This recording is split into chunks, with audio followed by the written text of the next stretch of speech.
Du coup, là, on va passer plutôt à quelque chose d'éducatif. Là, on était vraiment sur une partie scientifique. Là, on parle vraiment sur de la sensibilisation aux Philippines.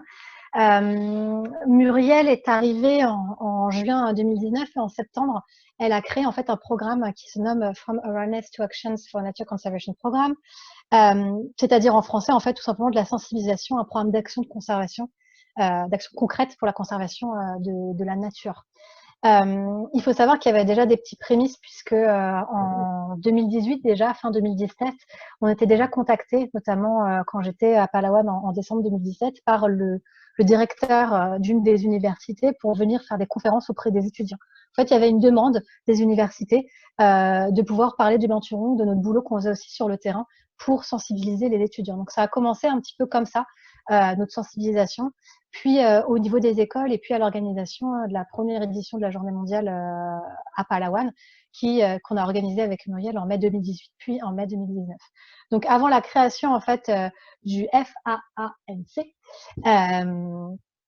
avant sa création en 2019, en fait, voilà, Muriel avait déjà fait pas mal de choses au niveau de la sensibilisation aux Philippines, mais voilà, on voulait créer un vrai programme qui pourrait englober toutes les actions finalement qu'on fait autour de la sensibilisation, parce que vous verrez en fait que ça tourne autour du binturong, mais on ne s'arrête pas au binturong.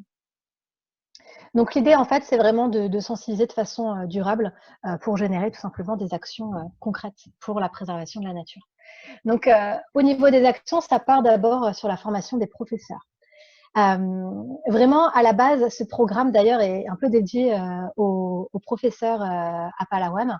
On a, pour le moment, parce que ça peut se développer, un partenariat avec 3 universités locales.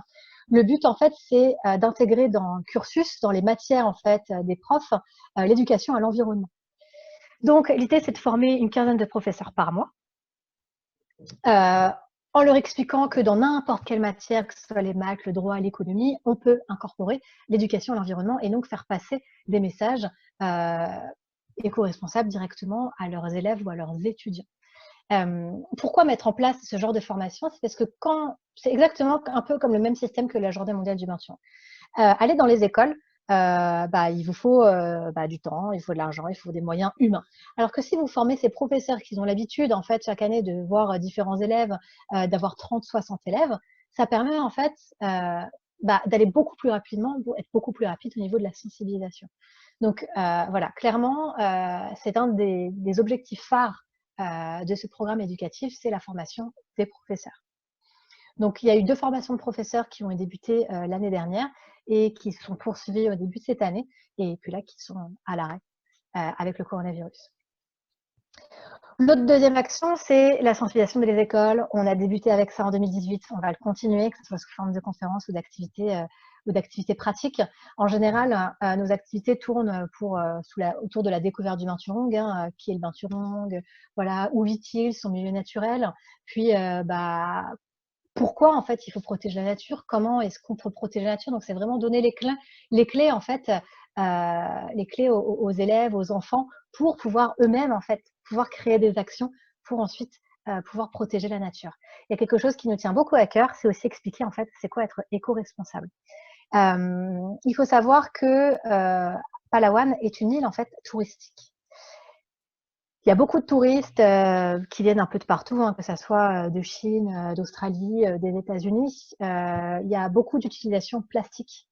Et donc, on travaille énormément actuellement. Muriel, ça lui tient énormément à cœur de travailler en fait sur d'une part tout ce qui est zéro déchet et surtout zéro plastique. Donc, expliquer en fait aux enfants comment on peut être éco-responsable. Nos actions, ça passe aussi à travers le grand public. Par exemple, en nettoyant des plages, en allant nettoyer la forêt, en mobilisant des gens, en fait. Mobiliser des gens, en fait, pour nettoyer aux alentours. Et ça permet de se rendre compte aux habitants, en fait, que, waouh, mais les gars, il y a quand même pas mal de déchets chez vous. Est-ce que c'est normal? Donc, les gens se rendent compte très rapidement que, mais non, mais c'est pas normal d'avoir autant de déchets, en fait. L'autre, c'est la projection de films à visée environnementale. Quand Muriel est repartie aux Philippines en juin 2019, elle est partie ou en septembre, je ne sais plus. Quand est-ce que l'une ou l'autre est partie avec le rétroprojecteur, qui a permis en fait de pouvoir projeter des films, donc à visée environnementale, à des villages qui sont plus ou moins reculés. plus ou moins reculé. Donc, par exemple, là, comme sur cette photo, à Langogan, où un film avait été projeté, si je ne me trompe pas, en fait, sur les conséquences des déchets sur la pollution, en fait, la pollution marine. Et puis, bien sûr, on ne s'arrête pas avec notre journée mondiale du Binturong, puisqu'on continue auprès du grand public à organiser voilà, la journée mondiale du Binturong à Port-au-Prince, c'est ça, et à Langogal, vraiment tous les ans. Cette année, c'est un peu particulier, mais on a décidé quand même de la reprogrammer. C'est-à-dire, c'est pas grave, elle n'a pas lieu au mois de mai, c'est pas grave, on la reprogramme dans les mois à venir quand on pourra retourner à Palawan. Au niveau de notre équipe, pour le moment, c'est une petite équipe. On a Muriel, hein, donc, qui est en contrat de volontariat associatif avec nous et qui est là-bas en tant que responsable de programme éducatif. Elle est épaulée souvent par une des bénévoles de YE. YE, qui est une petite association qui réunit beaucoup de jeunes et qui a une visée vraiment de protection de l'environnement. D'ailleurs, sur cette photo, en fait, c'est Muriel et des bénévoles en fait de YE, donc elle travaille beaucoup avec eux. Et il est question aussi d'embaucher une personne, pareil, chargée des programmes éducatifs, une nationale philippine, pour épauler Muriel et surtout à terme pouvoir laisser en fait ce programme éducatif dans les mains des Philippins directement. Voilà, donc là, on peut voir qu'on travaille avec différentes universités. On a la Holy Trinity University, la Palawan State University, la Western Philippine University, je pense, pluriel, à mon avis, que j'ai oublié une université d'ailleurs. Désolée. On travaille bien sûr avec le département de l'éducation et avec 2 associations qui sont YE et Break Free from Plastic. C'était un peu plus court. Voilà, donc si vous avez des questions sur cette partie éducative, il y a Muriel qui est avec nous.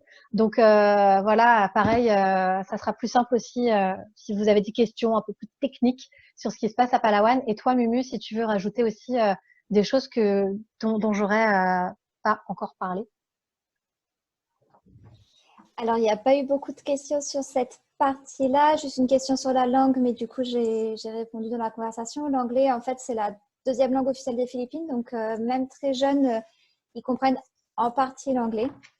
Malgré tout, on essaie vraiment de travailler au maximum, et ça, c'est vrai aussi complètement sur la partie scientifique avec des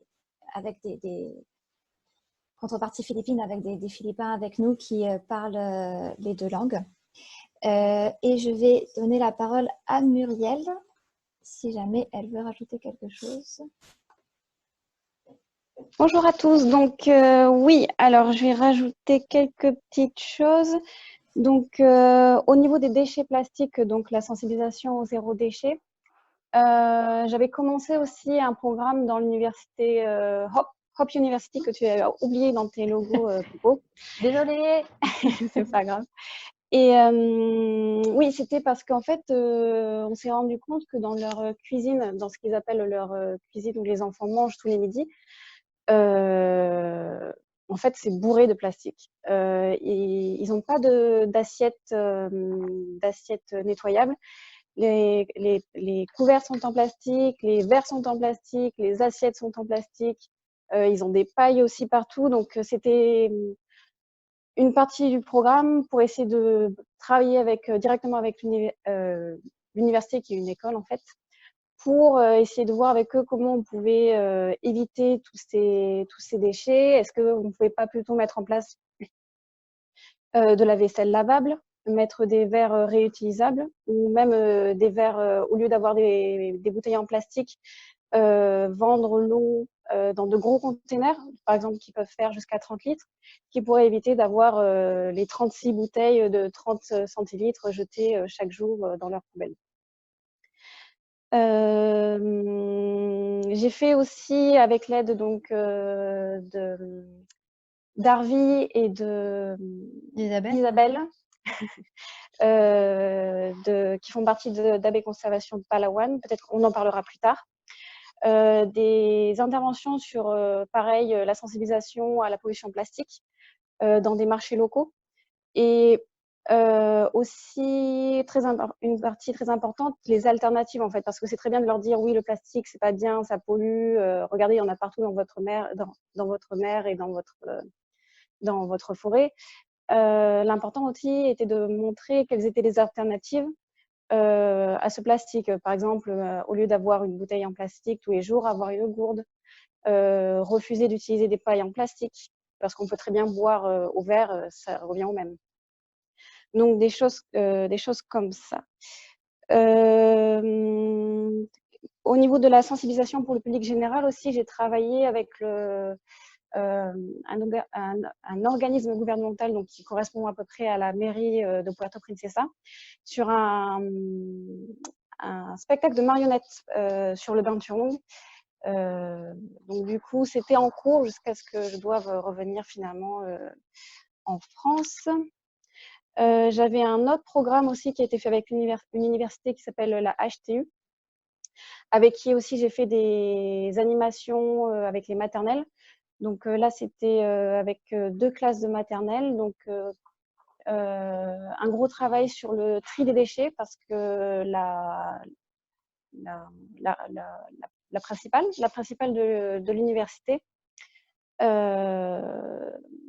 voulait que, elle voyait, enfin, il y a eu une conférence scientifique à laquelle est allée Agathe, et elle s'est rendue compte qu'il fallait vraiment faire quelque chose pour la nature et que c'était plus possible de continuer comme ça. Donc, elle a fait appel à nous pour qu'on fasse un programme qu'elle appelait Make HTU Green and Clean, donc transformer, enfin faire en sorte que la HTU soit de nouveau propre et verte. Et l'un de ces programmes phares, c'était de sensibiliser les maternelles, parce que les maternelles sont encore tout petits, et alors que les adolescents à 16-17 ans, c'est beaucoup plus difficile de leur faire changer leurs habitudes, c'est plus facile avec les maternelles. Donc c'était tout un programme notamment sur le tri des déchets, parce qu'elle s'était rendue compte qu'il y avait plusieurs... ils ont essayé de mettre en place depuis un certain temps le tri des déchets dans leur université, en mettant par exemple du biodégradable, le plastique et le reste, enfin le plastique, le recyclable et le reste. Sauf qu'ils se sont très vite rendus compte que les élèves, autant dans l'une des 3 des poubelles, il pouvait autant y avoir du plastique que du recyclable que du compostable. Donc tout était mélangé. Donc il y avait vraiment un besoin de sensibilisation sur ça. Donc un programme voilà, sur le tri des déchets pour les maternelles. Et il y avait aussi un programme plus général sur l'université pour la rendre plus éco-responsable. Donc, c'était notamment pour agir sur ça avait aussi un but. On est en train de perdre Muriel. Muriel? Tu m'entends? Allô? Oui, ça a coupé. Je ne sais pas s'il n'y a que moi. Pauline, est-ce que ça a coupé de ton côté aussi? Vous m'entendez de nouveau? Oui, je t'entends de nouveau. Ok. Oui, donc mais ça a coupé à plusieurs endroits. Du coup, je pense il manque une partie de ta dernière explication. Ok, donc je reprends sur le programme pour rendre l'université, donc la HTU, plus éco-responsable. Il y avait par derrière aussi évidemment un but pour réduire leurs factures en eau et en électricité. Mais c'était pour essayer de voir quelles étaient les différentes actions qu'ils pouvaient mettre en place dans leur université pour réduire justement ces coûts. Donc là, j'ai travaillé avec eux pour voir comment changer d'ampoules, prendre des ampoules à basse consommation, essayer de limiter, voir comment on pouvait limiter l'utilisation des climatiseurs, parce qu'il fait très chaud là-bas en fait. Et donc, ils utilisent dans toutes les classes, dans chacune des classes, ils ont des climatiseurs. Donc, essayer de voir avec eux s'ils ne pouvaient pas baisser d'1 ou 2 degrés la température des climatiseurs, s'ils ne pouvaient pas essayer de mettre des rideaux occultants, différentes options qui étaient à tester. Il y avait aussi pour l'eau, parce qu'ils ont beaucoup de plantes sur le campus, et ils utilisent un tuyau d'eau, mais un tuyau d'eau, l'eau sort directement. Donc, tout simplement, essayer de voir si vous ne pouvez pas mettre un pistolet à eau, ce qui leur permettait, entre chaque plante, de ne pas, entre guillemets, gaspiller de l'eau. Et aussi, par exemple, essayer d'arroser le matin plutôt qu'en plein milieu de la journée à 14 heures. Et aussi, un programme aussi, mettre en place des aérateurs sur les robinets, ce qui permet de faire 50, au lieu que ce soit directement de l'eau, c'est 50% d'eau et 50% d'air. Et ça permet évidemment de réduire la quantité d'eau qui sortent des robinets. Ok, du coup, Voilà. on a une question qui est arrivée de Raphaël et qui nous demande si le binturong est différemment connu par les locaux selon les pays et s'il y a des histoires dans les cultures qui parlent de lui en bonne ou en mauvaise réputation, parce que, a priori, de ce qu'on dit, il est assez mal connu. Est-ce que tu En fait, veux... Vas-y. bah, la plupart du temps, en fait, les gens déjà le confondent énormément avec la civette palmiste. C'est-à-dire que nous, au début, quand on disait qu'on cherchait le binturong, ils confondaient le binturong et la civette. Donc, en fait, clairement, même quand on va dans des écoles, les gens connaissent très bien le panda géant, hein, par exemple, sans aucun problème. Vous leur dites panda géant, tout le monde lève la main. Vous leur parlez binturong, vous avez 2 personnes sur 100 qui lèvent la main. Donc, en fait, ils connaissent pas vraiment cette espèce, réellement. Donc, est-ce qu'il y a des anecdotes? La seule chose que je pourrais dire, c'est que, par exemple, pour eux, les civettes palmistes mangent leurs poules, leurs poulets. Donc, ça peut être néfaste, en fait, pour leurs élevages. Voilà, c'est tout. Les binturongs, j'ai pas vraiment d'anecdotes. Toi, si Agathe t'en as, mais c'est vraiment des. Je pense que il n'y a pas vraiment d'anecdotes générales en fonction des pays sur le binturong. C'est vraiment des anecdotes très isolées. Ouais, alors effectivement, j'ai fait de la recherche bibliographique dessus. J'ai même trouvé un livre des contes et légendes des Philippines et de Palawan et il n'y avait aucune mention du binturong dedans. Il y a des études scientifiques qui reprennent tous les animaux du bestiaire en fait local de certaines régions sud-asiatiques, notamment Laos, Cambodge, Vietnam, et le binturong ne fait pas partie de ces bestiaires. Donc, il ne fait pas vraiment partie voilà, des rites et du bestiaire, de la culture, des histoires et tout. C'est ce qui est assez intriguant parce qu'on a l'habitude de dire que les locaux connaissent très bien leur faune locale.